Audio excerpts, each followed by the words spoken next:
Hi friends, स्वागत करता हूं मैं संजय कुमार आप सभी का आपके अपने चैनल इंग्लिश बैकबोन के ऊपर। और जैसा कि आप सभी प्यारे बच्चे जानते हैं कि कॉन्सेप्ट की क्लास है हमारी, और कॉन्सेप्ट की क्लास के अंदर आज जो हमारा नया टॉपिक है वो है इफ कंडीशन, जो आज ही हम खत्म करेंगे और फिर उसके बाद हम आगे की डिटेल में आपको बताता हुआ चलूंगा। आज जो हमारा टॉपिक है, क्योंकि हमने पढ़ लिया था वर्ब, वर्ब के बाद में हमने पढ़ लिया था नॉन फाइनाइट वर्ब, और अब हम पढ़ने जा रहे हैं एक्स्ट्रा इफ कंडीशन। क्या होता है क्या नहीं होता, सारी डिटेल में मैं बात करना चाहूंगा। तो ये जो इफ कंडीशन का टॉपिक है ये क्या है क्या नहीं है, करते हैं शुरुआत। मेरी बात पे गौर करते हुए चलिएगा सारे बच्चे, क्या मैं बताने जा रहा हूं।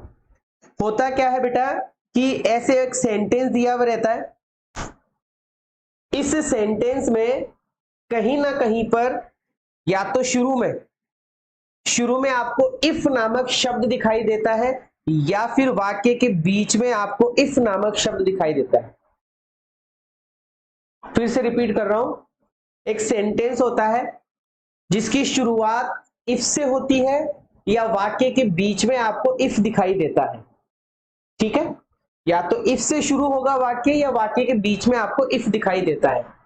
इफ कंडीशन में होता क्या है कि सर इसमें होती है शर्त, यदि तुमने मेहनत की होती तो तुम पास हो जाते, यदि तुमने ऐसा ऐसा किया होता तो तुम ऐसे ऐसे हो जाते। इसमें एक शर्त की बात की जाती है। इसमें किसकी बात की जाती है? शर्त की बात की जाती है। तो ये इफ जो है ये वाक्य के शुरू में आता है, या वाक्य के बीच में भी आपको देखने को मिल सकता है। अब क्वेश्चन ये बनता है, क्या सर इफ कंडीशन में जो वाक्य की शुरुआत इफ से होती है तो क्या वो शब्द केवल इफ ही होता है, या और भी कोई शब्द होता है? तो भैया और भी कोई शब्द होता है। उन शब्दों के बारे में मैं आप लोगों को बताना चाहूंगा। एक बार सारे बच्चे मेरी बात पे गौर करते हुए चलिएगा, जिन जिन शब्दों की मैं बात करने वाला हूं। जैसे बेटा मैंने लिखा इफ, तो आपको हो सकता है कि इफ मिल जाए, हो सकता है कि आपको क्या मिल जाए? इफ मिल जाए। हो सकता है आपको इफ ना मिलकर अनलेस, इफ ना मिलकर क्या मिल जाए? अनलेस। ये शब्द मिल सकता है इफ या अनलेस, या फिर हो सकता है कि आपको इन केस,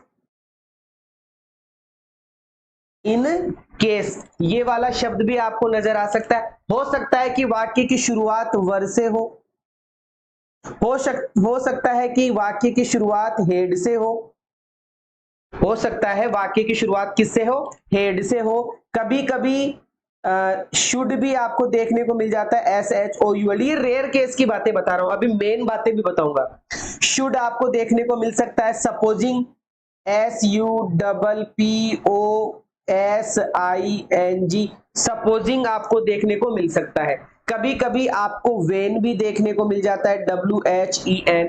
कभी कभी आपको वेन भी देखने को मिल जाता है, और कभी कभी एज सून एज भी देखने को मिल जाता है। एज सून एज, मतलब ये सब के सब क्या है कि ये सब के सब सर इफ है। ये सब के सब क्या है? इफ है। रुकना, मेरी बात फिर से सुनना, क्योंकि शुरू में मैं थोड़ा सा टाइम लगाऊंगा, उसके बाद में सीधे क्वेश्चन आंसर ही करने हैं। मैंने बोला इफ कंडीशन एक अंग्रेजी का टॉपिक है जिसका मतलब होता है शर्त। उसमें एक शर्त दी जाती है, फिर उसके रिजल्ट की बात की जाती है। शर्त रिजल्ट, शर्त रिजल्ट। शर्त तो शर्त होती है जिसको कंडीशन कहते हैं, रिजल्ट परिणाम होता है। यदि तुमने मेहनत की होती तो तुम पास हो जाते, यदि तुम मुझसे पूछने आते तो मैं तुम्हें सुझाव देता। यदि तुम, यदि वो, अगर, यदि, अगर, यदि, अगर, यदि, ऐसे ही अर्थ आपको देखने को मिलेंगे। या तो मिलेगा आपको यदि, या फिर आपको देखने को मिलेगा अगर, ऐसा कुछ। चलो सर ये तो इफ की बात होगी। इफ जैसा ही एक शब्द और आता है अनलेस, जो इंपॉर्टेंट है उन पे गोल अंडा करते जा रहा हूं। If, unless. सर अनलेस क्या होता है? अनलेस का मतलब होता है यदि नहीं, यदि और नहीं, यदि और नहीं। इस अनलेस की एक शर्त है, ये जो अनलेस है इस अनलेस की एक शर्त है कि अनलेस वाले वाक्य में, अनलेस वाले वाक्य में आपको नॉट नहीं दिखाई देगा। अनलेस वाले वाक्य में आपको क्या दिखाई नहीं देगा? नॉट दिखाई नहीं देगा। अगर नॉट दिख रहा है तो गलत है। अगर अनलेस वाले वाक्य में आपको नॉट दिखाई दे रहा है तो वो नॉट का एरर है, नॉट गलत है, गलत है, गलत है। ठीक है सर, दूसरी बात भी आ गई समझ में। और चलते हैं, इसी में और चलते हैं कि सर अनलेस में नॉट क्यों नहीं लगता, क्योंकि अनलेस में नॉट इंक्लूड है। अनलेस का मतलब ही क्या होता है, इफ नॉट। अनलेस का मतलब ही क्या होता है, इफ नॉट। अनलेस का मतलब ही क्या होता है, इफ नॉट, यदि नहीं। तो अगर नहीं वाले वाक्य में आप नहीं लगा दोगे तो गड़बड़ हो जाएगी। दो बार तो नहीं आता ही नहीं है, दो बार तो नॉट आता ही नहीं है, ये बात आपको ध्यान में रखनी है। अनलेस वाले वाक्य में नॉट नहीं आएगा। ठीक है, तो हमने समझा क्या कि सर हमें इतनी देर के कॉन्सेप्ट में एक बात समझ में आई कि इफ वाला जो सेंटेंस आएगा उसमें दो प्रकार के सेंटेंस होंगे। एक में कंडीशन बताई जाएगी, दूसरे में उसका परिणाम बताया जाएगा। तो इफ से वाक्य की शुरुआत हो सकती है, अनलेस से वाक्य की शुरुआत हो सकती है, इन केस से वाक्य की शुरुआत हो सकती है, कभी कभी वर दिखाई दे सकता है, कभी कभी had, should, supposing, when, as, soon as, ऐसे ऐसे शब्द आ सकते हैं। बट सबसे ज्यादा शब्द कौन से आते हैं, ये दो, इफ और अनलेस, जिसमें 80% कौन सा शब्द आता है, इफ, और 10% कौन सा शब्द आता है, अनलेस, और बाकी के जो बचे हुए हैं वो 10%। 80, 10, 10, 80, 10 और 10, 80% इफ आता है, 10% अनलेस आता है, और अनलेस का एरर पूछा जाता है, अनलेस में नॉट दे देते हैं जो कि गलत है। और बाकी के जो जितने और बच गए हैं, सपोजिंग बच गया, इन केस बच गया, और वर बच गया, हेड बच गया, शुड बच गया, ये मतलब नॉर्मली आते हैं, कभी कभी रेयर केस में पूछे जाते हैं। ठीक है, तो अब हम पढ़ने जा रहे हैं इफ कंडीशन में आपको किन किन बातों का ध्यान रखना है। तो मैंने आपको शुरू में बता दिया कि एक तो वाक्य के शुरू में आपको इफ मिल सकता है, फिर कोमा, और फिर ये वाक्य, या फिर ये पहला वाक्य हो गया और ये हमारा दूसरा वाक्य हो गया। जरूरी नहीं है कि वाक्य के शुरू में इफ मिले आपको, ये इफ वाक्य के बीच में भी मिल सकता है। ऐसा जैसे ये यहां पहला वाक्य हो गया और ये यहां पे आपको इफ दिखाई दे रहा है, और ये आपका दूसरा वाक्य हो गया। मतलब इफ कहीं भी आ सकता है, वाक्य के शुरू में भी आ सकता है और वाक्य के बीच में भी आ सकता है। तो सर इतने देर के कॉन्सेप्ट में हमें एक चीज तो क्लियर हो गई, इतने देर के कॉन्सेप्ट में इतनी देर के कॉन्सेप्ट में एक बात तो हमें क्लियर ये हो गई कि सर वाक्य के शुरू में इफ आएगा या वाक्य के बीच में आपको इफ देखने को मिलेगा। चलो अब शुरुआत करते हैं, इफ वाले वाक्य में क्या आता है और बिना इफ वाले वाक्य में क्या आता है। मेरी बात पे गौर करना, मैं थोड़ा मतलब व्हाइट पेन से लिख रहा हूं कि इफ के बाद में क्या आएगा, ये पहली बात गौर करना है आपको गौर क्या करना है कि इफ के बाद में क्या आएगा, और इफ के अलावा जो वाक्य बच गया, इफ के अलावा जो वाक्य बच गया ये वाला, इसमें क्या आएगा, इफ के अलावा जो वाक्य बच गया उसमें क्या आएगा, इफ के अलावा, इफ के अलावा, इफ के अलावा क्या आएगा उसमें हमें ध्यान रखना। तो दो चीजें, इफ के बाद में क्या आ रहा है और इफ के अलावा जो वाक्य बचा हुआ उसमें क्या आ रहा है। ठीक है, रेडी है सारे बच्चे, तो कर दिया जाए स्टार्ट, कर दिया जाए बेटा स्टार्ट। रेडी है सारे बच्चे, चलो सर फिर शुरुआत करते हैं। देखो बेटा, इफ के साथ में आपको क्या क्या नजर आएगा कि सर इफ वाले सेंटेंस में सब्जेक्ट आएगा, वर्ब भी आएगी, ऑब्जेक्ट भी आएगा, कोमा लगकर फिर यहां पर कोई ना कोई सेंटेंस हमें देखने को मिल जाएगा। तो जो इफ वाला वाक्य है, इस इफ वाले वाक्य में आपको मिलेगी वर्ब की फर्स्ट फॉर्म, इफ वाले वाक्य में आपको मिलेगी वर्ब की सेकंड फॉर्म, और इफ वाले वाक्य में आपको मिलेगी वर्ब की थर्ड फॉर्म। लेकिन वर्ब की थर्ड फॉर्म अकेली नहीं आएगी, वर्ब की थर्ड फॉर्म से पहले हेड आएगा। फिर से बोल रहा हूं, इफ वाले वाक्य में आपको कौन कौन सी तीन चीजें नजर आएगी, कमेंट करके बताओ।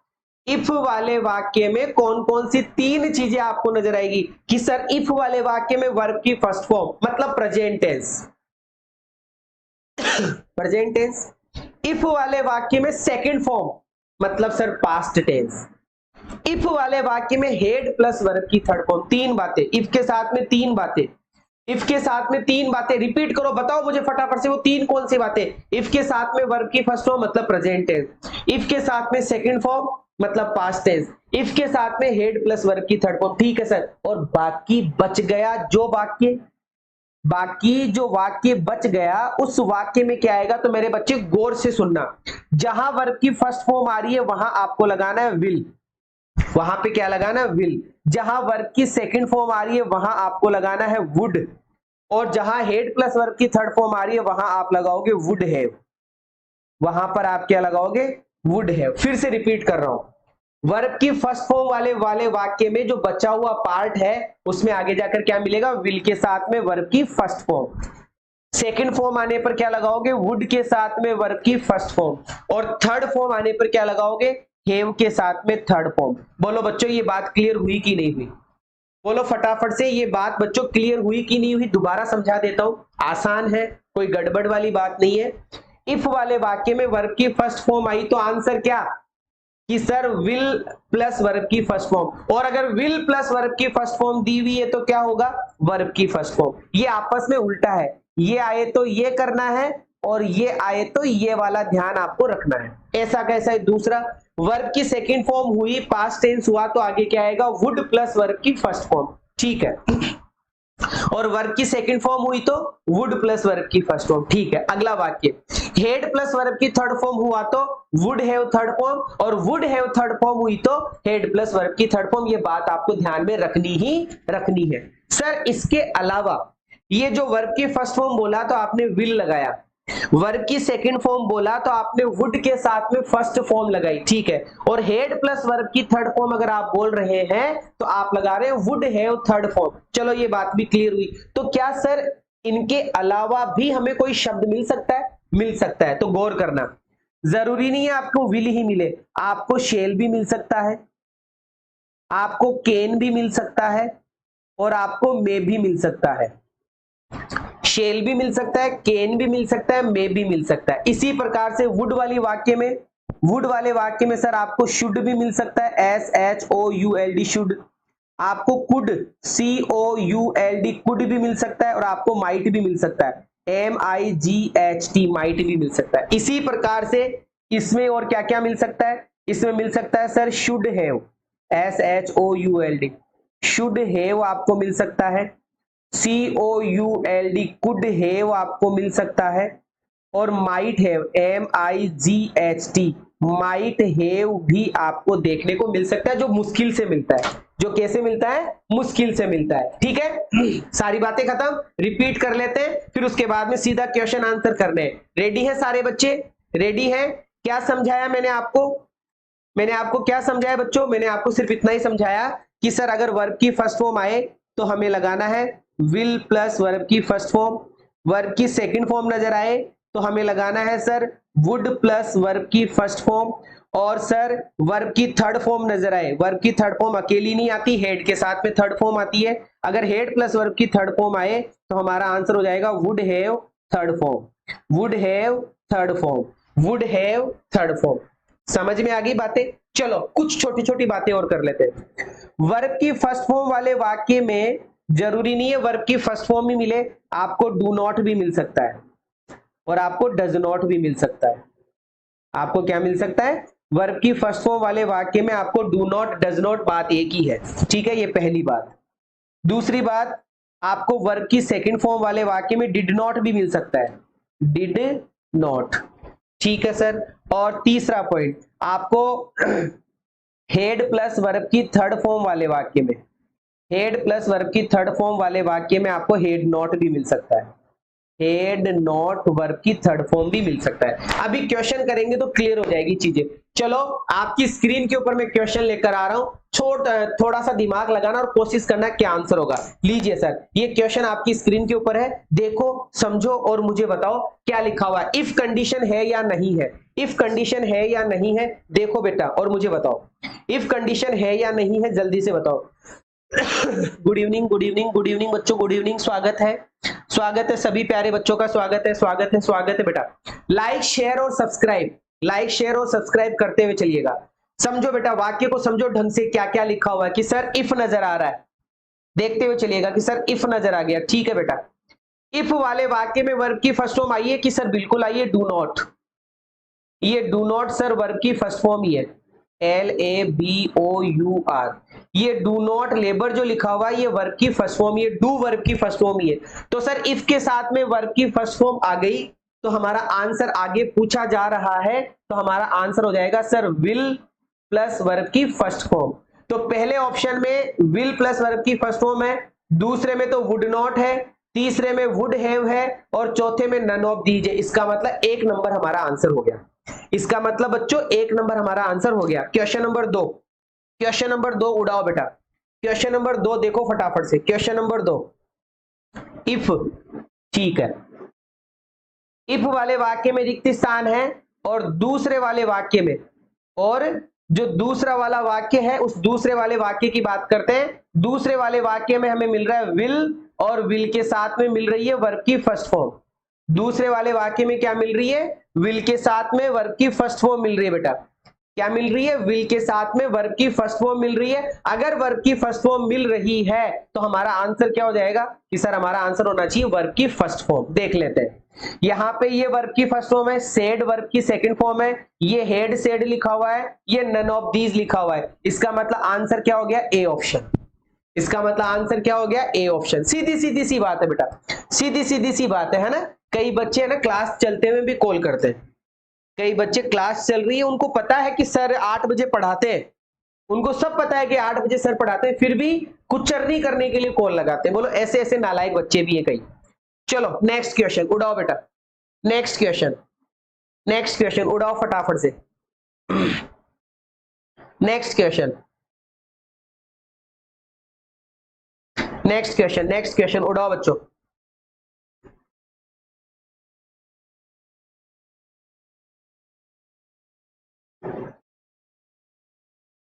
शाबाश,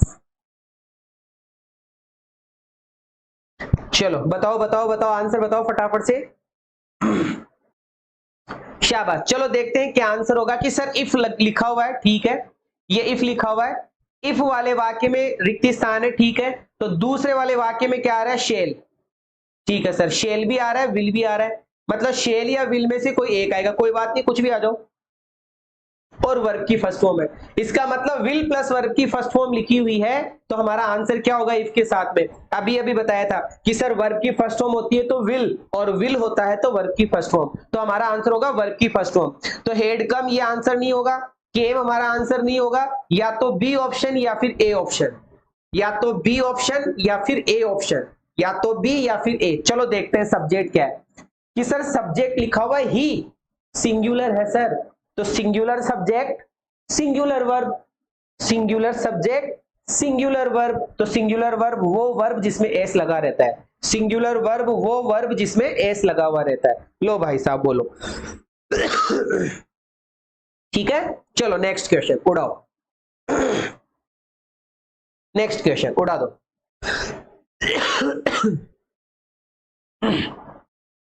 बहुत बढ़िया, नेक्स्ट क्वेश्चन।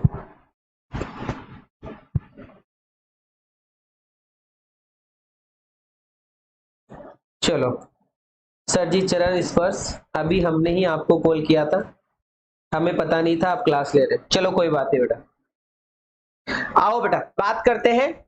सेंटेंस में लिखा हुआ इफ, ठीक है, इफ वाले वाक्य में हमने देखा इट है, इट सब्जेक्ट है ये, और इसके बाद में वर्ब आ रही है RAINS, रेंस। सर ये वर्ब की फर्स्ट फॉर्म है, इसका मतलब इफ के साथ में वर्ब की फर्स्ट फॉर्म आ रही है तो बचे हुए पार्ट में क्या आएगा? कि सर बचे हुए पार्ट में आएगा विल प्लस वर्ब की फर्स्ट फॉर्म।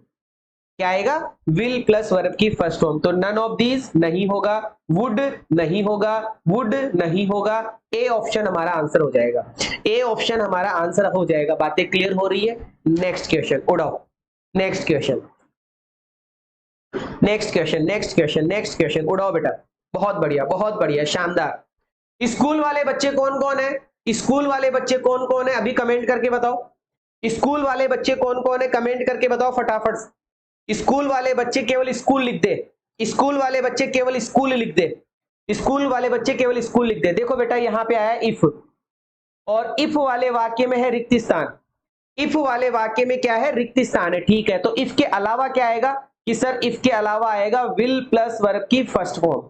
इफ के अलावा हमें दिखाई दे रहा है सर विल प्लस वर्ब की फर्स्ट फॉर्म। क्या दिखाई दे रहा है? विल प्लस वर्ब की फर्स्ट फॉर्म। तो सर विल तो दिखा ही नहीं, कोई बात नहीं, विल नहीं दिखा तो शेल दिख जाएगा। विल नहीं दिख रहा होगा तो शेल दिखाई दे रहा होगा, शेल दिखाई नहीं दे रहा होगा तो केन दिखाई दे रहा होगा, और केन दिखाई नहीं दे रहा होगा तो मे दिखाई दे रहा होगा। इन चार की तो बात करी थी मैंने, इन चार की तो मैंने बात करी थी बेटा, विल, शेल, केन और मे। तो सर मुझे केन दिखाई दे रहा है, बहुत बढ़िया। क्या दिखाई दे रहा है? केन। तो केन दिखाई दे रहा है तो विल ही मानेंगे इसको, केन मतलब विल ही है एक तरीके से। तो विल प्लस वर्ब की फर्स्ट फॉर्म आती है तो क्या लगाते हैं कि सर वर्ब की फर्स्ट फॉर्म लगाई जाती है। तो वर्ब की फर्स्ट फॉर्म ये भी नहीं है, ये भी नहीं है, ये भी नहीं है, तो ए ऑप्शन हमारा आंसर हो जाएगा। ए ऑप्शन हमारा आंसर हो जाएगा। बहुत बढ़िया, बहुत बढ़िया, बहुत बढ़िया, बहुत बढ़िया बेटा। चलो स्कूल वाले बच्चे भी जुड़े हुए हैं, बहुत बढ़िया बेटा, बहुत बढ़िया। चलो नेक्स्ट क्वेश्चन, बहुत बढ़िया।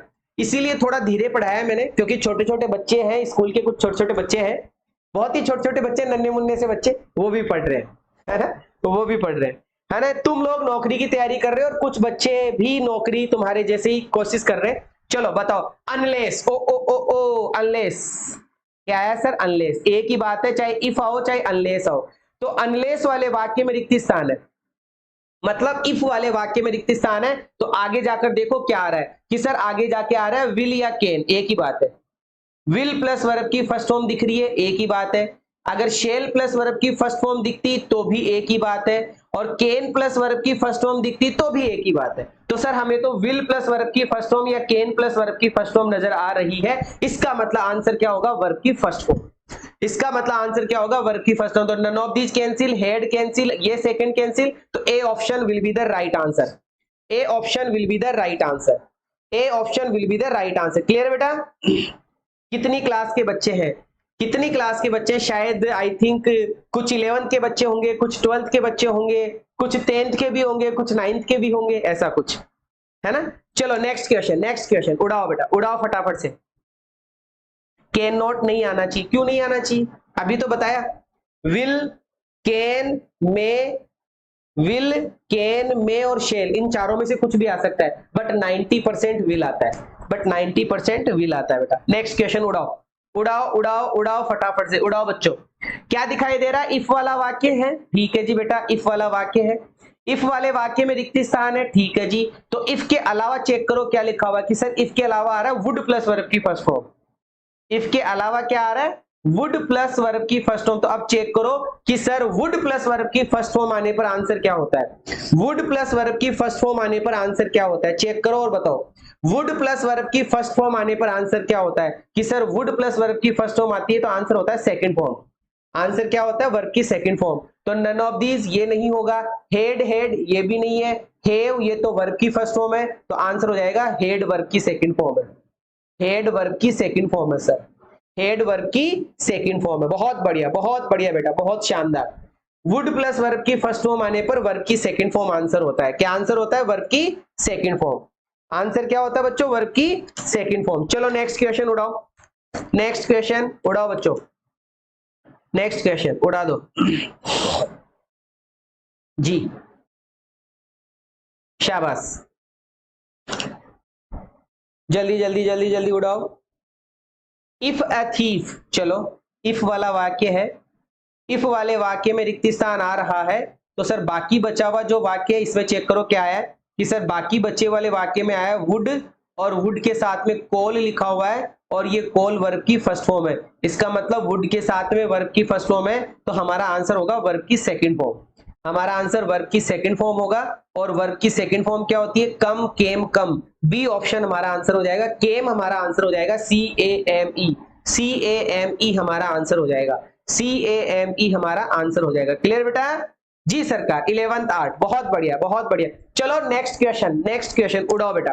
नेक्स्ट क्वेश्चन नेक्स्ट क्वेश्चन कि सर शुरू में हेड आ रहा है, शुरू में क्या आ रहा है? हेड आ रहा है, और इस हेड के बाद में आगे जाकर कोमा आ रहा है, और इस कोमा के बाद में फिर से वाक्य स्टार्ट हुआ आई से, और फिर से वाक्य चल रहा है। तो सर दो वाक्य, सीधी सी बात है, मैंने शुरू में बता दिया था आपको कि आपको क्या क्या देखने को मिलेगा। आपको इफ देखने को मिल सकता है, ठीक है, आपको अनलेस देखने को मिल सकता है, ठीक है, आपको इनकेस देखने को मिल सकता है, इनकेस, या फिर आपको हेड देखने को मिल सकता है, या फिर आपको वर देखने को मिल सकता है, या फिर आपको शुड देखने को मिल सकता है। ये इतने सारे शब्द शुरू में देखने को मिल सकते हैं। तो सर हमने देखा वाक्य के शुरू में हेड है, हमने देखा वाक्य के शुरू में हेड है, लास्ट में क्वेश्चन मार्क भी नहीं है, इसका मतलब इफ कंडीशन है।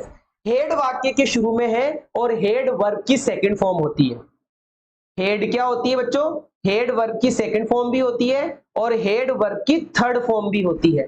अकेली आती है तो सेकंड फॉर्म होती है और किसी के साथ में आती है तो थर्ड फॉर्म होती है। तो सर अभी अकेली है, केवल हेड है और वर्ब की सेकंड फॉर्म है। तो बताओ मुझे कि वर्ब की सेकंड फॉर्म आने पर आंसर क्या होता है?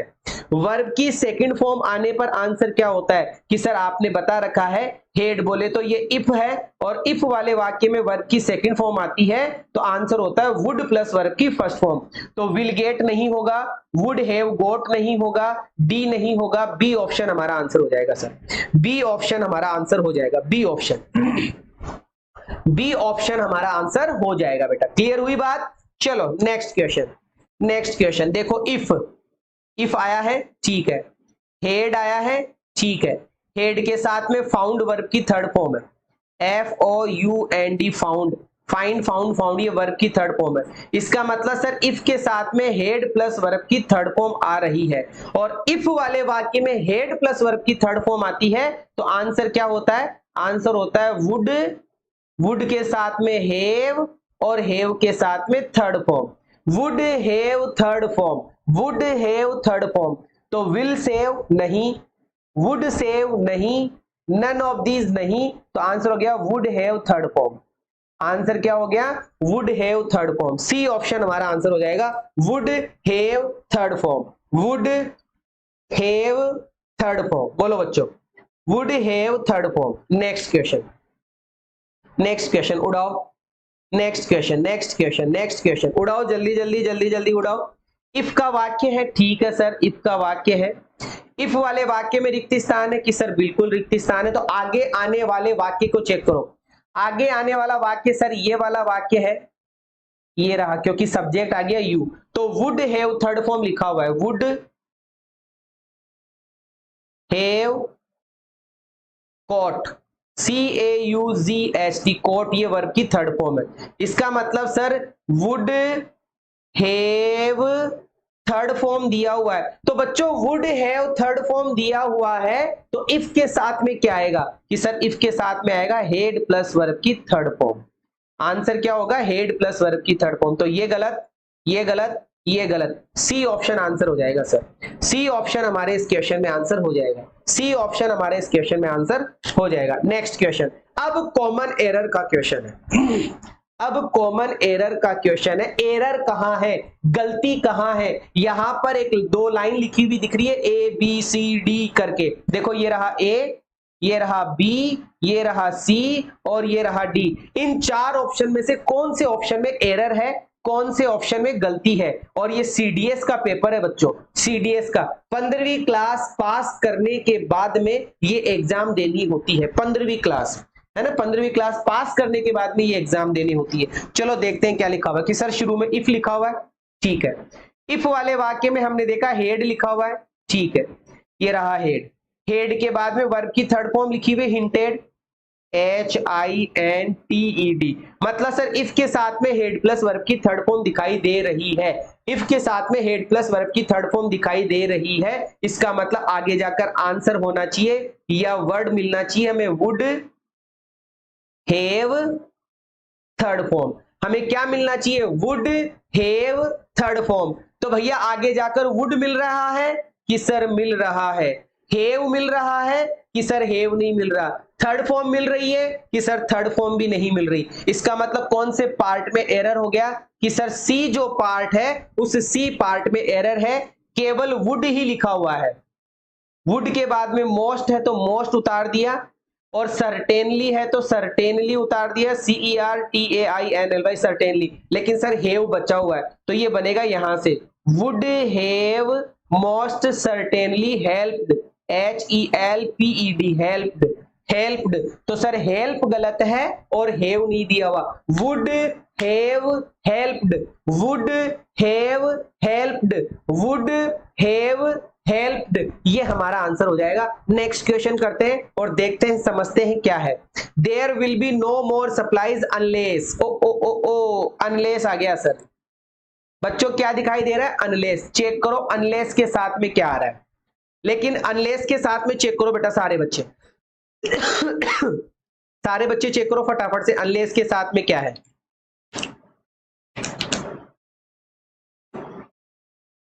कहां पर एरर है, किस जगह पर एरर है, चेक करो।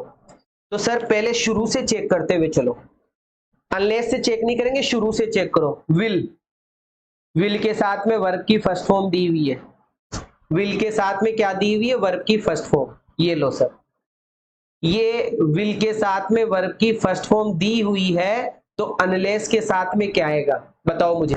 जब विल प्लस वर्ब की फर्स्ट फॉर्म, शुरू से चेक करते हैं, शुरू से, बीच में नहीं जाएंगे, शुरू से।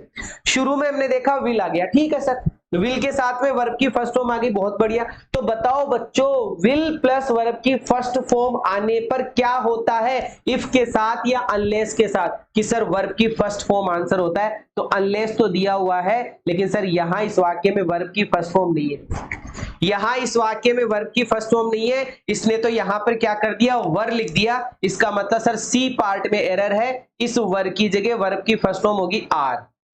क्या आंसर होगा बेटा? आर। आर आंसर होगा, मतलब वर्ब की फर्स्ट फॉर्म, वर्ब की फर्स्ट फॉर्म। सी ऑप्शन में एरर है सर। कौन से ऑप्शन में एरर है? सी ऑप्शन में।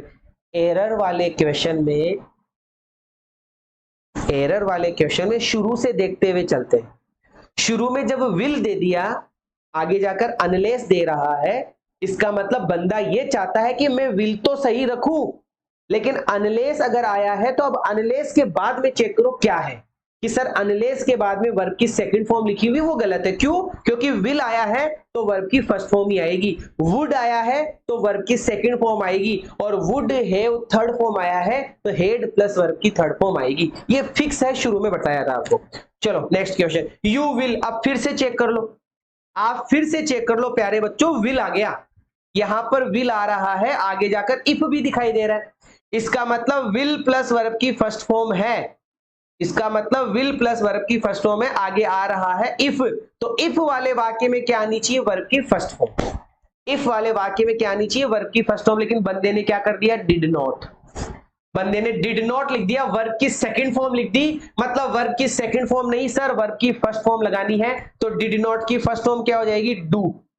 तो आंसर हो जाएगा do not. Do not tie, do not tie, do not tie. ठीक है बेटा। सर तो पार्ट में विल की जगह वुड भी तो हो सकता है, नहीं हो सकता? यही तो समझाया ना मैंने, शुरू से चेक करते हुए चलना आपको। कैसे चेक करते हुए चलना है? शुरू से चेक करते हुए चलना है, और इफ कंडीशन में बात ही ये ध्यान रखनी कि कहां क्या आ रहा है। और अगर तुम अर्थ कर पाओ तो, अर्थ कर पाओ तो बहुत ही अच्छा काम हो जाएगा। अर्थ कर लोगे तो गलत ही नहीं होगा। मैं उन बच्चों की बात कर रहा हूं जो अर्थ नहीं निकाल पाते हैं, उनके लिए ये आइडिया काम करेगा। शुरू से देखते हुए चलो, और जिसको पढ़ना आता है, समझना आता है, अर्थ करना आता है, वो तो ये क्वेश्चन कर ही नहीं सकता कि सर वुड भी तो हो सकता था, क्योंकि अर्थ से पता चल जाएगा। किससे पता चल जाएगा बेटा? अर्थ से पता चल जाएगा, मीनिंग करने पर। ठीक है, चलो आगे बढ़ू। नेक्स्ट क्वेश्चन उड़ाओ, next question, next question, next question. अब इफ आया है, इसका मतलब इफ से लगाना शुरू करो। इफ के साथ में क्या आती है? वर्ब की फर्स्ट फॉर्म आती है, वर्ब की सेकंड फॉर्म आती है, और वर्ब की थर्ड फॉर्म आती है। क्या विल आता है? इफ वाले वाक्य में नहीं आता। क्या वुड आता है? नहीं सर, इफ वाले वाक्य में नहीं आता। वुड हैव आता है? नहीं सर, इफ वाले वाक्य में नहीं आता, इफ के अलावा आता है। तो सर यहां पर देखो, इफ के साथ में बंदे ने क्या दे दिया? विल। तो भैया ये विल गलत है, ये क्या है? ये विल गलत है। ठीक है, आगे जाकर आपको क्या मिल जाएगा? वर्ब की, अगर ये वर्ब की फर्स्ट फॉर्म है तो आगे जाकर आपको विल प्लस वर्ब की first form, shall plus verb की first form, can plus verb की फर्स्ट फॉर्म, या मे प्लस वर्ब की फर्स्ट फॉर्म, कुछ भी मिल सकता है। तो सर हमें कैन गो मिल रहा है, इसका मतलब ये तो सही है। ए नंबर के पार्ट में एरर था, ए नंबर के पार्ट में हमारा एरर है। कैसे एरर है? क्योंकि इफ के साथ में बंदे ने क्या दे दिया? विल। इफ के साथ में बंदे ने क्या दे दिया? विल, जो कि विल गलत है। ठीक है बेटा, क्लियर हुआ? क्लियर है? सर जी एक सेंटेंस का मीनिंग निकाल कर भी बताओ। ठीक है बताएंगे बेटा, अभी पहले क्वेश्चन करो। Just as he was driving along the road a bus pull up and the driver asked him if he had seen a briefcase on the road. पूरा पढ़ लो और चेक करो कहां क्या है कि सर ये रहा इफ, और इफ के साथ में आ रही है सर वर्ब की फर्स्ट फॉर्म। यहां पे वर्ब की फर्स्ट फॉर्म आ रही है, लेकिन इफ वाक्य के बीच में आ गया ना तो हमें तो शुरू से चेक करते हुए चलना है। शुरू में हमने देखा just as he was driving, इसका मतलब पास्ट टेंस है। इसका मतलब कौन सा टेंस है? पास्ट टेंस है। फिर और आगे बढ़े, ए बस पुल अप, सर ये भी वर्ब की सेकंड फॉर्म है, मतलब पास्ट टेंस है। फिर और आगे बढ़े, आस्क्ड, सर ये भी वर्ब की सेकंड फॉर्म है। तो कुल मिलाकर ये तो कंफर्म है कि पास्ट टेंस ही है, प्रेजेंट नहीं है। तो भैया आपको क्या ध्यान रखना था कि सर हमें यह ध्यान रखना था कि इस वाक्य के अंदर हमें इफ के साथ में क्या नजर आ रहा है चेक करो फटाफट से। जी सर, इफ के साथ में क्या नजर आ रहा है कि सर इफ के पहले वाले वाक्य में वर्ब की सेकंड फॉर्म है। इफ के पहले वाले वाक्य में हमें वर्ब की सेकंड फॉर्म नजर आ रही है। तो सर आंसर क्या इफ के साथ में क्या होगा कि सर इफ के साथ में यहां पर भी वर्ब की सेकंड फॉर्म, क्योंकि अगर वर्ब की सेकंड फॉर्म होती है तभी हम वुड प्लस वर्ब की फर्स्ट फॉर्म करते हैं। तो just he was driving along the road a bus pull up the road driver asked him, तो सर वर्ब की सेकंड फॉर्म है तो वर्ब की सेकंड फॉर्म, वर्ब की फर्स्ट फॉर्म है तो वर्ब की फर्स्ट फॉर्म, वर्ब की थर्ड फॉर्म है तो वर्ब की थर्ड फॉर्म। यही तो बताया। इफ के साथ में वर्ब की फर्स्ट फॉर्म आती है तो विल प्लस वर्ब की फर्स्ट फॉर्म, इफ के साथ में वर्ब की सेकंड फॉर्म आती है तो वुड प्लस वर्ब की फर्स्ट फॉर्म, ठीक है। और इफ के साथ में हेड प्लस वर्ब की थर्ड फॉर्म आती है तो वुड हैव थर्ड फॉर्म। इसका मतलब सर ये हेज सीन गलत है, ये हेज सीन गलत है। इसकी जगह क्या आंसर होगा? यहां पे हमारा आंसर होगा हेड सीन। यहां पे हमारा आंसर क्या होगा? Had seen. क्यों हुआ? क्योंकि पहले पास्ट है। पहले क्या है बेटा? पास्ट है। ये वॉज पास्ट है, पुल पास्ट है, आस्क्ड पास्ट है, तीन जगह पास्ट ही पास्ट है। तो वुड हैव थर्ड फॉर्म लगाने की जरूरत नहीं है, पास्ट का पास्ट ही चलेगा, पास्ट का पास्ट ही चलेगा। कौन से पार्ट में एरर हुआ? सी पार्ट में। चलो कोई बात नहीं, आगे करो, धीरे धीरे चीजें समझ में आएगी। If the police would have, लो फिर से इफ के साथ में क्या आ रहा है? Would have third form, would have third form. लेकिन सर इफ के साथ में थर्ड फॉर्म थोड़ी आती है। इफ के साथ में तो वर्ब की फर्स्ट फॉर्म आती है, या वर्ब की सेकंड फॉर्म आती है, या वर्ब की थर्ड फॉर्म आती है। हेड प्लस वर्ब की थर्ड फॉर्म। तो सर ये तो गलत है, ये जो आया हुआ है ना ये तो गलत है। इसका मतलब यही गलत हो गया, वुड हैव थर्ड फॉर्म, ये गलत है सर, क्योंकि इफ के साथ में मॉडल जैसा कुछ नहीं आता। और बढ़ो आगे, और बढ़ते हैं आगे, एक बार आगे और बढ़ते हैं। इनको तो मिटा देते हैं एक बार, और आगे बढ़ते हैं, चेक करते हैं हमारा वाक्य। In time the Riot would not have third form, ये रहा सर हमारा इफ वाक्य में क्या आएगा वो तो पता नहीं, लेकिन आगे आया हुआ है would have third form, would have third form. आगे वुड हैव थर्ड फॉर्म आया हुआ है, इसका मतलब यहां पर आएगी हेड प्लस वर्ब की थर्ड फॉर्म, और हेड प्लस वर्ब की थर्ड फॉर्म आएगी तो सर ये वुड गलत है, ये वुड गलत है, ये हैव गलत है। इस वुड हैव की जगह आ जाएगा हेड, वुड हैव की जगह क्या आ जाएगा? हेड, हेड प्लस वर्ब की third form, had plus verb की third form, had plus verb की थर्ड फॉर्म। ये बात आपको ध्यान रखनी है, ठीक है बेटा? क्लियर हुआ? आगे बात समझ में? क्योंकि इफ के साथ में क्या? इफ के साथ में टेंस आता है, इफ के अलावा मॉडल आता है, ठीक है बेटा? एक बच्चा बोल रहा है ए, क्या बोल रहा है? ए इफ के साथ वुड नहीं आता। हाँ ठीक है बेटा, वुड नहीं आता है ना, हेड प्लस वर्ब की थर्ड फॉर्म आती है। Next question, if you will, लो भाई साहब, इफ यू विल, इसमें से विल को हटा दो, क्योंकि इफ के साथ में क्या नहीं आता? विल नहीं आता। इफ के साथ में क्या नहीं आता? विल नहीं आता। क्लियर है? आगे बात समझ में? नेक्स्ट क्वेश्चन पे चले। लीजिए सर, ये फिर से नेक्स्ट क्वेश्चन उड़ाओ। इफ आई हैड नोन, अब की बार हमने देखा इफ के साथ में क्या आ रहा है? हेड प्लस वर्ब की थर्ड फॉर्म। इफ के साथ में क्या आ रहा है? हेड प्लस वर्ब की थर्ड फॉर्म। इसका मतलब आगे जाकर मिलना चाहिए वुड हैव थर्ड फॉर्म। तो सर थर्ड फॉर्म भी मिल रही है, हैव भी मिल रहा है, लेकिन विल गलत है। विल की जगह आएगा वुड, विल की जगह क्या आएगा? वुड आएगा। विल की जगह क्या आएगा बेटा? वुड आएगा। विल की जगह क्या आएगा? Would. Next question, if I dyed my hair green everybody will laugh, तो सर यहां पर ये डाइड लिखा हुआ, ये वर्ब की सेकंड फॉर्म है, ये वर्ब की सेकंड फॉर्म है। इसका मतलब यहां पर विल गलत है। विल की जगह क्या आ जाएगा? वुड प्लस वर्ब की फर्स्ट फॉर्म। क्या आ जाएगा? वुड प्लस वर्ब की फर्स्ट फॉर्म। इसका मतलब ए ऑप्शन हमारा आंसर हो जाएगा, ए ऑप्शन हमारा आंसर हो जाएगा बेटा। ए option will be the right answer, A option will be the right answer. Now the next question, if you have studied hard, नीचे अंडरलाइन करा हुआ, चेक करो। सारे बच्चे चेक करो, नीचे अंडरलाइन करी हुई है, तो अंडरलाइन करा हुआ पार्ट सही है कि गलत है, इसका फैसला करना है। तो फिर से आगे देखो, आगे आ रहा है वुड हैव थर्ड फॉर्म, यहां पे आ रहा है वुड हैव थर्ड फॉर्म। तो बताओ इफ के साथ में क्या आएगा? इफ के साथ में आएगा सर हेड प्लस वर्ब की थर्ड फॉर्म। इफ के साथ में क्या आएगा? हेड प्लस वर्ब की थर्ड फॉर्म। तो चेक करो, इफ यू हेड वर्ब की थर्ड फॉर्म, ये रही हेड प्लस वर्ब की थर्ड फॉर्म। तो सर बी ऑप्शन, कौन सा option? B option, had plus verb की थर्ड फॉर्म, बी ऑप्शन हो जाएगा। ठीक है, now the next question, if I had followed. अब फिर से वो का वही क्वेश्चन आ गया, इफ के साथ में हेड प्लस वर्ब की थर्ड फॉर्म है, इफ के साथ में हेड प्लस वर्ब की थर्ड फॉर्म है, तो आगे आंसर क्या होगा? Would have third form, would have third form. तो सर वुड दिया हुआ है, थर्ड फॉर्म नहीं दी हुई, तो ये गलत है सर। इसका मतलब would have third form, check करो, would have third form, C option, would have third form, C option, would have third form, C option. बोलो बच्चों, आया कि नहीं आया? चीजें क्लियर हो रही है? ये सीडीएस या टीजीटी का क्वेश्चन है, इसको भी चेक कर लो।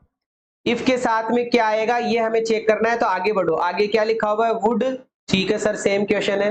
हैव, ठीक है, थर्ड फॉर्म है वॉन, तो वुड हैव थर्ड फॉर्म दिया हुआ है, तो आंसर होगा हेड प्लस वर्ब की third form, had plus verb की थर्ड फॉर्म। चेक करो, यहां पर है वुड हैव थर्ड फॉर्म, तो हेड प्लस वर्ब की थर्ड फॉर्म चेक करो कहां लिखा हुआ है? हेड प्लस वर्ब की थर्ड फॉर्म। तो सर ये हेड प्लस वर्ब की थर्ड फॉर्म भी लिखी हुई है, तो D option, had plus verb की थर्ड फॉर्म।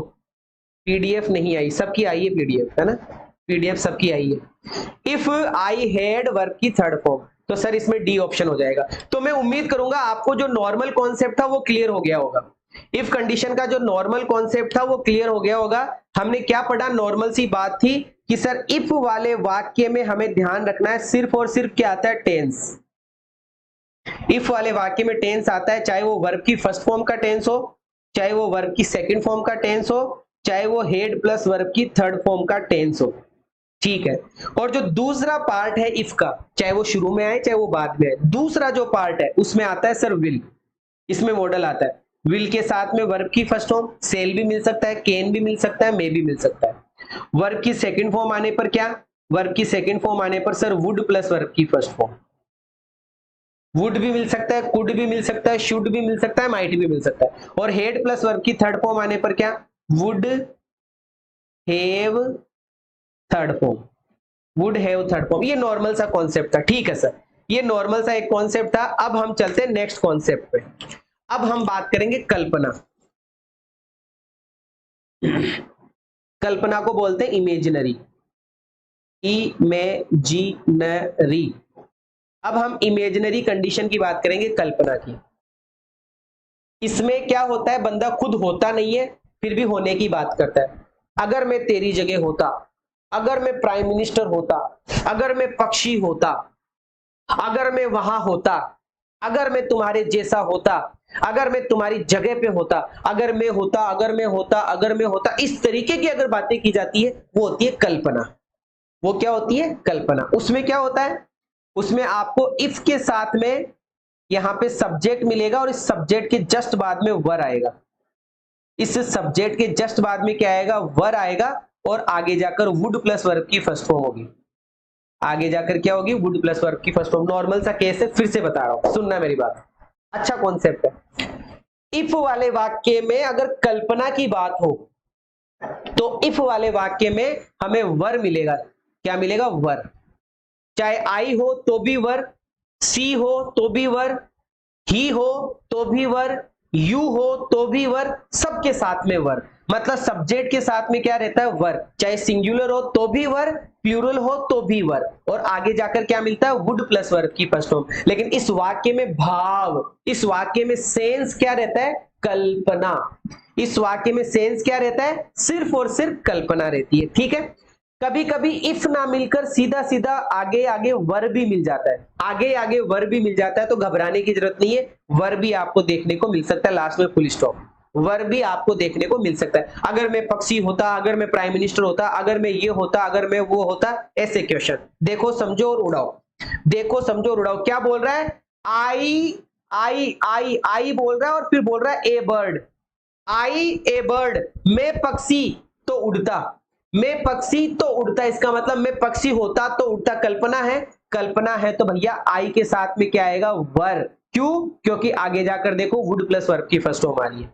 आगे जाकर देखो क्या आ रही है, वर्ब की फर्स्ट फॉर्म। वैसे आई के साथ में कभी भी वर नहीं आता, कभी वर नहीं आता, आई के साथ में कभी वर नहीं आता, लेकिन वर आया है तो भैया दो सेंटेंस होंगे, और दो सेंटेंस अगर है तो वो इफ कंडीशन का सेंटेंस है। कल्पना, अगर मैं पक्षी होता, if I were a bird, अगर मैं पक्षी होता तो मैं उड़ता, अगर मैं पक्षी होता तो मैं क्या करता, उड़ता। B option. नेक्स्ट क्वेश्चन उड़ाओ। इफ आई वर रिच, अब देख लो फिर से, इफ आई वर रिच, अगर मैं धनवान होता तो देखो क्या आएगा, इफ आई वर रिच। अब फिर से सर वो ही आ गया, इफ के साथ में वर हमें दिखाई दे रहा है, इफ वाले वाक्य में सर वर, तो आगे क्या आएगी सर, आगे आएगी वुड प्लस वर्ब की फर्स्ट फॉर्म। आगे क्या आएगी सर, वुड प्लस वर्ब की फर्स्ट फॉर्म, तो वुड प्लस वर्ब की first form B option. Would plus verb की first form B option, would plus verb की first form B option. Next question उड़ाओ। Next question उड़ाते चलो, उड़ाते चलो, उड़ाते चलो, फटाफट से उड़ाते चलो। इफ ही रिक्तिस्थान to come she would be fine, तो हमने देखा सर वुड है, क्या लिखा हुआ है, would. If he were to come, अगर वो आता तो सी वुड बी हैप्पी, वो खुश हो जाती, अगर वो आता तो वो खुश हो जाती। जैसे दीपावली का टाइम है, मैं यहाँ ड्यूटी करने आया हुआ हूं, मैं यहाँ जहां से मैं आप लोगों को पढ़ा रहा हूं वहां मैं ड्यूटी करने आया हूं, और अचानक से अगर मैं मेरी मम्मी के पास में चला जाऊं तो वो खुश हो जाए, होगी कि नहीं होगी, हो जाएगी। अपने बेटे को देखकर माँ हमेशा खुश हो जाती है। तो यहां पर क्या लिखा हुआ, इफ, यदि, ही वह, वर टू कम, अगर वह आता, अगर वह आता तो सी वुड बी हैप्पी, वो खुश हो जाती, वो क्या हो जाती, वो खुश हो जाती। तो सर कल्पना है, अब मेरा जाना नहीं होगा, अगर मेरा जाना नहीं होगा, मेरा जाना दीपावली के टाइम पे नहीं होगा तो मम्मी दुखी हो जाएगी, लेकिन मैं अचानक से चला जाऊं या फिर मैं बिना बताए चला जाऊं तो मम्मी क्या हो जाएगी, खुश हो जाएगी। और वैसे तुम्हें पता होना चाहिए कि मैं लगभग जून में आ गया था, जून से पहले आ गया था, तो पूरा जून निकल गया, जुलाई निकल गया, अगस्त निकल गया, सितंबर निकल गया, अक्टूबर निकल गया, 5 महीने हो गए मुझे घर पर गए हुए। तो भैया मैं अब घर पे जाने वाला हूं, तो तुम्हारी छुट्टियां भी होगी 2-4 दिन की, तो थोड़ा सा मैनेज कर लेना, ठीक है, थोड़ा सा मैनेज कर लेना। एक बेटे को अपनी माँ से मिलने दो, एक टीचर को भी जाने दो बेटा, है ना, तो ऐसा ध्यान रखना। इफ ही वर, अगर if he were to come, अगर वह आता तो सी वुड बी हैप्पी, वो क्या हो जाती, वो खुश हो जाती। नेक्स्ट क्वेश्चन उड़ाओ, नेक्स्ट क्वेश्चन उड़ाओ, next question,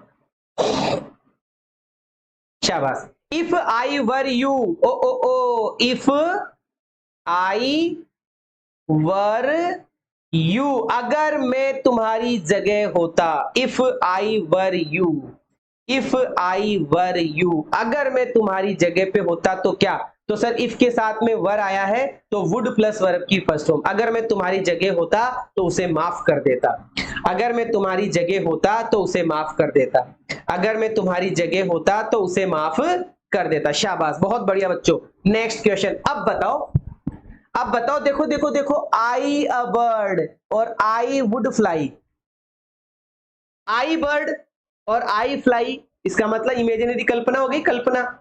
I were a bird, अगर मैं पक्षी होता तो मैं उड़ता, तो अब शुरू में क्या लगाना आपको बताओ, हेड लगाओगे, हेड तो पढ़ाया नहीं, वॉज लगाओगे, नहीं सर वर लगेगा, वर आई अ बर्ड। तो मैंने क्या कहा था पढ़ाते समय, शुरू में आपको इफ भी मिल सकता है, शुरू में आपको वर भी मिल सकता है, शुरू में आपको हेड भी मिल सकता है, लेकिन वर वाला कॉन्सेप्ट क्या था कि सर वर वाले कॉन्सेप्ट में कल्पना होती है और आगे जाकर वुड प्लस वर्ब की फर्स्ट फॉर्म मिलती है, जो मिल रही है, जो कि हमें मिल रही है। तो हमारा आंसर क्या होगा बच्चों, बी ऑप्शन। हमारा आंसर क्या हो जाएगा, बी ऑप्शन हमारे इस क्वेश्चन के अंदर आंसर हो जाएगा। नेक्स्ट क्वेश्चन उड़ाओ, next question, next question, next question उड़ाओ फटाफट से। नेक्स्ट क्वेश्चन, वर किसके साथ में वर आया है कि सर ही वर लिखा हुआ, इसका मतलब कल्पना है, और कल्पना है तो आगे आएगा सर वुड प्लस वर्ब की फर्स्ट फॉर्म, आगे क्या आएगी, वुड प्लस वर्ब की फर्स्ट फॉर्म। तो आंसर हो गया ये B option, would have. Would have हमारा आंसर हो गया बेटा, वुड हैव हमारा इस क्वेश्चन में आंसर हो जाएगा।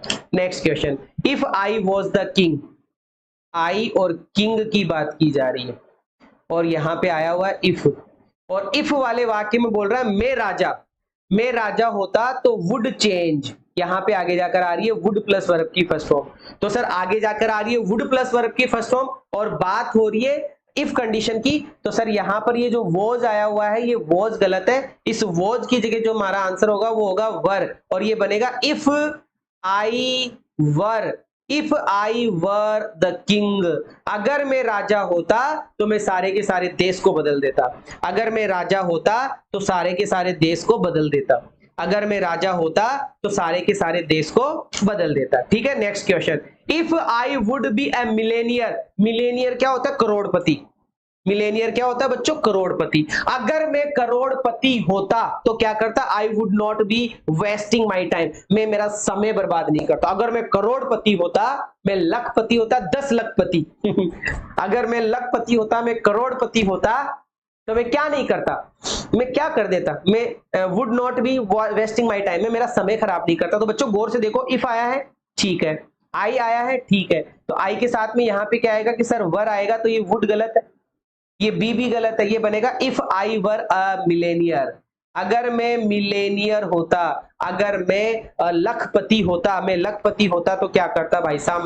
मैं कभी भी अपना समय बर्बाद नहीं करता, मैं मेरा समय कभी भी बर्बाद नहीं करता। इसका मतलब क्या होगा? If I were. B, B क्यों लगा रहे हो? बी नहीं लगेगा, बी का मतलब ही तो वॉज वर्ब होता है। बी वर्ब कौन सी होती है? Was verb. बी वर्ब कौन सी होती है? Was verb. ठीक है, next question, I should do the same if I were in your place। Oh if के साथ में I और I के साथ में were। I were in your place, अगर मैं तुम्हारे प्लेस पे होता, अगर मैं तुम्हारी जगह पे होता। तो सर हमें नजर आ रहा है if के साथ में यहाँ पे I और I के साथ में नजर आ रहा है सर were। तो बच्चों बचे हुए पार्ट में क्या आएगा? would आएगा। बचे हुए पार्ट में क्या आएगा? would। इसका मतलब should गलत है, इसका मतलब should गलत है इसका मतलब क्या गलत है? इसका मतलब सर should गलत है, इसका मतलब शुड गलत है बेटा। क्लियर हुआ? इसका मतलब कौन सा पार्ट में गलत है? कि सर शुड वाले पार्ट में गलती है, शुड वाले पार्ट में गलती है। लास्ट क्वेश्चन है, लास्ट क्वेश्चन है, देखो आई, इफ आई और यहां पर नीचे अंडरलाइन करी हुई है द पीएम। अगर मैं पीएम होता तो आगे वुड प्लस वर्ब की फर्स्ट फॉर्म होनी चाहिए, आगे वुड प्लस वर्ब की फर्स्ट फॉर्म भी वुड बेन। अगर मैं प्राइम मिनिस्टर होता तो मैं प्रोसेशन पर, प्रोसेशन का मतलब होता है जुलूस, मैं जुलूस पर बैन लगा देता। तो सर यहां पर एम गलत है, एम की जगह आएगा वर। एम गलत है, एम की जगह पर क्या आएगा बच्चों? वर। एम की जगह पर क्या आएगा? वर। एम की जगह पर क्या आएगा प्यारे बच्चों? वर आएगा। क्लियर है? जी सर, क्लियर हुआ। चलो सर आगे बढ़ जाऊं। अब सुनिएगा क्या क्या पढ़ा कि सर आपने पढ़ाया इफ के साथ में वर्ब की फर्स्ट फॉर्म, इफ के साथ में वर्ब की सेकंड फॉर्म और इफ के साथ में वर्ब की थर्ड फॉर्म। लेकिन वर्ब की थर्ड फॉर्म अकेली नहीं आती है, हेड प्लस वर्ब की थर्ड फॉर्म आती है। ये पढ़ाया। ये वर्ब की फर्स्ट फॉर्म बताई तो आपने आंसर क्या बताया था? कि सर विल प्लस वर्ब की फर्स्ट फॉर्म। वर्ब की सेकंड फॉर्म बताई थी तो आंसर क्या बताया था? कि सर वुड प्लस वर्ब की फर्स्ट फॉर्म। और सर हेड प्लस वर्ब की थर्ड फॉर्म आई थी तो आंसर क्या बताया था? Would have third form, would have third form, ये बताया था। फिर उसके बाद में सर आपने थीम चेंज करी और आपने बोला कि इफ के साथ में अगर तुम्हें वर दिखाई दे, इफ के साथ में अगर तुम्हें वर दिखाई दे तो आगे क्या मिलेगा? वुड प्लस वर्ब की फर्स्ट फॉर्म। आगे क्या मिलेगा? वुड प्लस वर्ब की फर्स्ट फॉर्म। और अब जो मैं बताने जा रहा हूं तीसरा पॉइंट, ये पहला पॉइंट, ये दूसरा पॉइंट, अब तीसरा पॉइंट मैं बात करूंगा fact, FACT, fact condition, CONDITION, fact condition. पहले तो इस वर्ड को समझ लो, फैक्ट। फैक्ट का मतलब तथ्य, जिसको आप बदल नहीं सकते। अगर फैक्ट वाली कंडीशन आ रही है, अगर फैक्ट वाली कंडीशन आ रही है तो क्या करेंगे? सर फैक्ट कैसे? जैसे बताता हूं, सुनो, सुनना। मैंने लोहे को गर्म करा तो क्या तुम लोहे को पकड़ सकते हो? मैंने पानी को उबाल दिया भयंकर रूप से तो तुम क्या उबले हुए पानी से नहा सकते हो? मैंने किसी जैसे मैंने ऑयल मतलब तेल मैंने पानी में डाला तो क्या तेल पानी में डूब जाएगा? नहीं सर, ये फैक्ट है, ये बदलते नहीं है, जैसे है वैसे के वैसे ही रहने। तो सर फैक्चुअल कंडीशन में क्या होगा? फैक्चुअल कंडीशन में अगर इफ के साथ में वर्ब की फर्स्ट फॉर्म है, इफ के साथ में अगर वर्ब की फर्स्ट फॉर्म है, फैक्चुअल कंडीशन में अगर इफ के साथ में वर्ब की फर्स्ट फॉर्म है तो आगे जाकर विल प्लस वर्ब की फर्स्ट फॉर्म नहीं आएगी। ये नहीं आएगा। तो फिर क्या आएगा? अगर इफ प्लस वर्ब की फर्स्ट फॉर्म नहीं आएगी तो आगे क्या? तो सर आगे केवल और केवल वर्ब की फर्स्ट फॉर्म ही मिलेगी। फिर से बता रहा हूं, सुनना। इतनी देर क्या पढ़ रहे थे? इफ के साथ में वर्ब की फर्स्ट फॉर्म है तो विल प्लस वर्ब की फर्स्ट फॉर्म, लेकिन फैक्चुअल कंडीशन में फैक्ट फैक्ट फैक्ट तथ्य, लेकिन तथ्य आने पर क्या होगा कि सर तथ्य आने पर इफ के साथ में भी वर्ब की फर्स्ट फॉर्म रहेगी, आगे भी वर्ब की फर्स्ट फॉर्म रहेगी, आगे भी वर्ब की फर्स्ट फॉर्म रहेगी। उड़ाओ, आगे भी वर्ब की फर्स्ट फॉर्म रहेगी। उड़ाओ, आगे भी वर्ब की फर्स्ट फॉर्म रहेगी। उड़ाओ बेटा, उड़ाओ उड़ाओ उड़ाओ। देखो, if you heat, heat verb की फर्स्ट फॉर्म है, ये वर्ब की फर्स्ट फॉर्म। अर्थ करो, अर्थ करने से पता चलेगा तथ्य है कि नहीं है। If you heat butter, butter butter butter butter मतलब मक्खन, अगर तुम मक्खन को गर्म करते हो तो क्या होगा? पिघल जाएगा। ये फैक्ट है, ये फैक्ट है। अब तुम ऐसे थोड़ी बोल सकते हो यदि सर मैं मक्खन को गर्म करूंगा तो वो तो जम जाएगा सर। ना, गलत बात, गलत बात। फैक्ट तो फैक्ट होता है भाई साहब। मक्खन को गर्म करोगे तो पिघलेगा, मक्खन को अगर गर्म करोगे तो वो तो पिघलेगा, ये तो फैक्ट है सर। इसमें कौन सी नई बात है, ये तो फैक्ट है। तो सर फैक्चुअल कंडीशन में आगे जाकर विल प्लस वर्ब की फर्स्ट फॉर्म नहीं, केवल वर्ब की फर्स्ट फॉर्म आती है। तो सर यहां पर आएगी वर्ब की फर्स्ट फॉर्म और सिंगुलर है तो एस या ईएस लग जाएगा। तो हमारा आंसर हो जाएगा A option. If you heat butter, अगर तुम बटर मक्खन को गर्म करते हो तो वो क्या हो जाता है? पिघल जाता है, मेल्ट्स। जैसे जैसे वो क्या होती है, वो चॉकलेट पिघल जाती है ना, वैसे। तो सर ए ऑप्शन हो जाएगा। इसमें बी ऑप्शन नहीं होगा। क्यों नहीं होगा? क्योंकि फैक्ट है। क्योंकि क्या है बच्चों? फैक्ट है। और फैक्चुअल कंडीशन क्या होती है? जिसमें फैक्ट होता है, जिसमें तथ्य होता है। और तथ्य इतना कि घी को गर्म करते हैं तो क्या होता है? पिघल जाता है। घी को गर्म करते हैं तो क्या होता है? पिघल जाता है। एक और सेंटेंस करो, एक और सेंटेंस करो, देखो फटाफट से।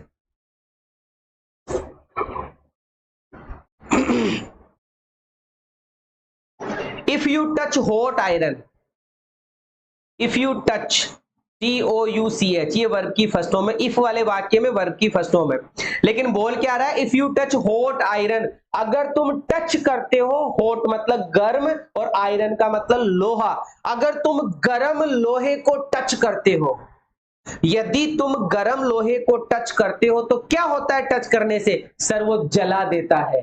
तो फैक्ट है, फैक्ट है। तो सर वर्ब की फर्स्ट फॉर्म आएगी, क्या आएगी? वर्ब की फर्स्ट फॉर्म। और वर्ब की फर्स्ट फॉर्म में एस या ईएस लगेगा। क्यों? क्योंकि सर इट सिंगुलर है। तो ए ऑप्शन, क्या आंसर हो जाएगा? A option, A option, A option. Next question उड़ाओ, नेक्स्ट क्वेश्चन उड़ाओ, नेक्स्ट क्वेश्चन। इफ वी रिक्तिस्थान ऑयल, अब यहां पर क्या आएगी वो हमें चेक करना है। आगे जाकर हमने देखा इट, और इट के बाद में लिखा हुआ फ्लोट्स, FLOTS, फ्लोट्स। फ्लोट्स का मतलब होता है तैरना।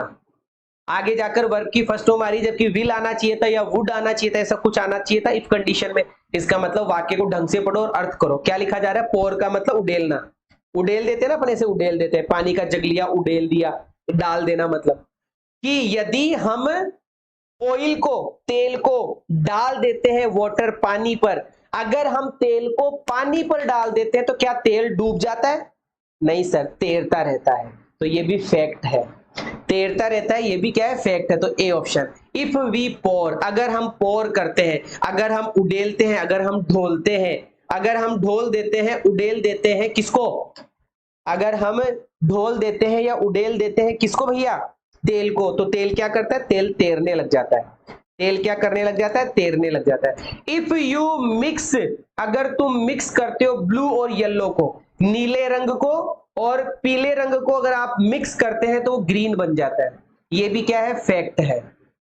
ये भी क्या है? फैक्ट है। अगर हम इन कलर को मिलाते हैं तो ये क्या हो जाता है? हरा हो जाता है। ठीक है मेरे प्यारे बच्चों, बात क्लियर हो गई। अब अपन लगभग लगभग लास्ट स्टेज पे आ चुके हैं, लगभग लगभग लास्ट स्टेज पे आ चुके हैं। मैंने आपको इतनी देर में यही समझाया है, इतनी देर से आप यही पढ़ रहे हो, वर्ब की फर्स्ट फॉर्म, वर्ब की सेकंड फॉर्म, वर्ब की थर्ड फॉर्म और वर्ब की फर्स्ट फॉर्म, यही पढ़ रहे हो। क्या तुमने ये पढ़ा कि इफ के साथ में विल आया? ये पढ़ा तुमने? इफ के साथ में विल आया? नहीं। क्या तुमने पढ़ा इफ के साथ में वुड आया? नहीं। क्या तुमने पढ़ा इफ के साथ में शुड आया? कि सर नहीं। तुमने पढ़ा इफ के साथ में माइट आया कि सर नहीं, मतलब इफ वाले वाक्य में मॉडल नहीं आता, ना विल आता है, ना वुड आता है, ना शुड आता है, ना माइट आता, आगे वाले वाक्य में आता। आगे वाले वाक्य में इफ वाले वाक्य में तो केवल वर्ब की फर्स्ट फॉर्म आती है तो विल प्लस वर्ब की फर्स्ट फॉर्म, सेकंड फॉर्म आती है तो वुड प्लस वर्ब की फर्स्ट फॉर्म, थर्ड फॉर्म आती है तो हेड प्लस थर्ड फॉर्म आती है तो वुड हैव थर्ड फॉर्म, वर आता है तो वुड प्लस वर्ब की फर्स्ट फॉर्म, और वर्ब की फर्स्ट फॉर्म फैक्ट वाली होती है तो वर्ब की फर्स्ट फॉर्म। अब मैं आपको बताने जा रहा हूं अपवाद। अब मैं आपको क्या पढ़ाने जा रहा हूं? अपवाद। अपवाद मतलब एक्सेप्शन। ऐसा कौन सा मॉडल है जो इफ के साथ में आ सकता है? ऐसा कौन सा मॉडल है जो इफ के साथ में आ सकता है? ऐसा कौन सा मॉडल है, ऐसा कौन सा मॉडल है जो इफ के साथ आ सकता है? इफ के साथ आ सकता है, इफ के साथ आ सकता है। ऐसा कौन सा मॉडल है जो इफ के साथ में आ सकता है? ऐसा कौन सा मॉडल है जो इफ के साथ में आ सकता है? बताओ, ऐसा कौन सा मॉडल है जो इफ के साथ में आ सकता है? तो सर इफ के साथ में एक ही मॉडल आ सकता है और वो मॉडल है शुड। इफ के साथ में ऐसा कौन सा मॉडल है जो आ सकता है जो शुड है? सर देखो क्वेश्चन में, देखो यहां पर आप देखो ये लिखा हुआ है आई विल, ये क्या लिखा हुआ है? आई विल, और यहां लिखा हुआ है इफ। तो आप सारे बच्चे जानते हैं कि सर इफ के साथ में वर्ब की फर्स्ट फॉर्म आती है तभी आगे जाकर हमें विल प्लस वर्ब की फर्स्ट फॉर्म मिलती है। तो सर यहां पर विल प्लस वर्ब की फर्स्ट फॉर्म मिली हुई है तो यहां हमारा आंसर होना चाहिए वर्ब की फर्स्ट फॉर्म। लेकिन हमने ऑप्शन में देखा कहीं वर्ब की फर्स्ट फॉर्म नहीं है, सिर्फ और सिर्फ मॉडल ही लिखा हुआ है। तो मॉडल के रूप में विल भी नहीं आता, मॉडल के रूप में विल भी नहीं आता, वुड भी नहीं आता, नन ऑफ दिस तो है ही नहीं, इसलिए हमारा सी ऑप्शन हो जाएगा। क्यों हो जाएगा? कि अपवाद है, ऐसा कौन सा मॉडल है जो इफ के साथ आ सकता है? तो वो होता है शुड। तो यहां पर देखो इफ वाले वाक्य में शुड आया हुआ है, इफ वाले वाक्य में क्या आया हुआ है? शुड आया हुआ है। इफ वाले वाक्य में क्या आया हुआ है? शुड आया हुआ है। ये एक छोटी सी बात थी जिसका आपको विशेष रूप से ध्यान रखना था, विशेष रूप से ध्यान रखना था। अब लास्ट 3 क्वेश्चन बचे हैं, अब लास्ट 3 क्वेश्चन बचे हैं। सुनना मेरे प्यारे बच्चों, मैंने सब बहुत कुछ पढ़ा दिया, एक बार फिर से वही चीज वापस से रिपीट कर रहा हूं। आपने पढ़ा इफ के साथ में वर्ब की फर्स्ट फॉर्म होती है तो क्या आता है कि sir will, shall, can, may plus verb की फर्स्ट फॉर्म। इफ के साथ में वर्ब की सेकंड फॉर्म आती है तो क्या आता है? वुड प्लस वर्ब की first form, could plus verb की first form, should plus verb की first form, would plus verb की first form, might plus verb की फर्स्ट फॉर्म, ये आता है। मेनली क्या? वुड प्लस वर्ब की फर्स्ट फॉर्म। इफ के साथ में वर्ब की थर्ड फॉर्म हो तो क्या? इफ के साथ में वर्ब की थर्ड फॉर्म मतलब हेड प्लस वर्ब की थर्ड फॉर्म हो तो क्या? Would have third form, should have third form, और माइट हैव थर्ड फॉर्म, और कुड हैव थर्ड फॉर्म, ऐसा कुछ। आगे चलते हैं, फिर से आगे लिखा जा रहा है वर। अगर इफ वाले वाक्य में वर आया है तो आगे जाकर क्या? वुड प्लस वर्ब की फर्स्ट फॉर्म, आगे जाकर क्या? वुड प्लस वर्ब की फर्स्ट फॉर्म। फिर हमने पढ़ा इफ के साथ में वर्ब की फर्स्ट फॉर्म है और फैक्ट वाला सेंटेंस है, फैक्ट वाला सेंटेंस है तो आगे भी वर्ब की फर्स्ट फॉर्म आते, इतना पढ़ लिया। इफ के साथ में ऐसा कौन सा मॉडल है जो आ जाता है कि सर इफ के साथ में एक ही मॉडल है जो आ जाता है और वो है शुड। वो क्या है? शुड। ये सारी की सारी बातें नॉर्मल नॉर्मल नॉर्मल नॉर्मल थी। अब मैं जो पढ़ाने जा रहा हूं उस बात पे गौर कीजिएगा, लास्ट स्टेज है, मुश्किल से 5 मिनट में क्लास खत्म हो जाएगी। और वो क्या है कि सर आपने पढ़ाया इफ होता है, आपने पढ़ाया अनलेस होता है, आपने पढ़ाया इनकेस होता है, आपने पढ़ाया सपोजिंग होता है, SUPPOSING सपोजिंग होता है, आपने पढ़ाया वर भी आता है शुरू में, आपने पढ़ाया हेड भी वाक्य के शुरू में आता है। तो सर ये कुछ शब्द है जो वाक्य के शुरू में आते हैं इफ कंडीशन में, ठीक है। क्या एक साथ 2 आ सकते हैं? क्वेश्चन है आपके लिए, क्या ये शब्द एक साथ, क्या ये शब्द एक साथ 2 आ सकते हैं? क्या ये शब्द एक साथ 2 आ सकते हैं? क्वेश्चन है आपके लिए, क्या ये 2 आ सकते हैं? तो हमारा आंसर होगा नहीं। हमारा आंसर क्या होगा? नहीं। एक बार में एक ही आता है, एक बार में एक ही आता है, एक बार में एक ही आता है, एक बार में एक ही आता है। कैसे? देखो एक बार में एक ही कैसे आता है, ढंग से देखो। सपोजिंग इफ, एक साथ दो आ गए, ढंग से देखो। सपोजिंग इफ, सपोजिंग भी आ गया और इफ भी आ गया, दोनों में से एक ही आएगा सर, दोनों में से एक ही आएगा, इसका मतलब एरर है, इसका मतलब एरर है, इसका मतलब एरर है। सपोजिंग इफ में से हम किसको हटा देंगे, सपोजिंग को हटा दो, SUPPOSING, सपोजिंग को हटा दो। एनडीए सेकंड 2009 का क्वेश्चन है, एनडीए सेकंड 2009 का क्वेश्चन है। अगला क्वेश्चन फिर से सपोज और इफ, सपोजिंग बोल दो चाहे सपोज बोल दो, एक ही बात है। ये एनडीए सेकंड 2013 का क्वेश्चन है, किसको हटा दो, SUPPOSE, सपोज को हटा दो। नेक्स्ट क्वेश्चन, इन केस और इफ, इन केस भी दे दिया और इफ भी दे दिया, दोनों दे दिए। इसका मतलब या तो इन केस को हटा दो या इफ को हटा दो, या तो इन केस को हटा दो या इफ को हटा दो। तो हमने देखा इफ सो नहीं, इन केस ऑफ नहीं, इफ या इन, ये देखो सी ऑप्शन, इफ या, इसका मार्क होता है या इन केस। तो मैंने बताया था दोनों में से एक ही आएगा, दोनों में से एक ही आएगा, या तो इफ रहने दो या इन केस रहने दो। तो आंसर हो जाएगा सी ऑप्शन, क्योंकि क्वेश्चन गलत था, क्योंकि क्वेश्चन गलत था। तो आंसर क्या हो जाएगा, सी ऑप्शन। आंसर क्या हो जाएगा बच्चों, सी ऑप्शन। आंसर क्या हो जाएगा अपना, सी ऑप्शन। बात समझ में आ गई, क्यों हो जाएगा सी ऑप्शन, क्योंकि सर इसने इन केस भी लिख दिया और इफ भी लिख दिया और दो एक साथ नहीं आते, इसलिए सी ऑप्शन हो जाएगा। क्योंकि इफ और इन केस के बीच में ये वाला टेढ़ा सा मार्क है, और इस टेढ़े से मार्क का मतलब, सर इस टेढ़े से मार्क का मतलब ये हुआ कि भैया दोनों में से कोई एक होगा, दोनों में से कोई एक होगा प्यारे बच्चों। इसके अलावा अब जो ग्रामर का टॉपिक आएगा वो कौन सा आएगा, tense, present tense, past tense, future tense. विदा लेना चाहूंगा, thank you so much, love you all, जय हिंद।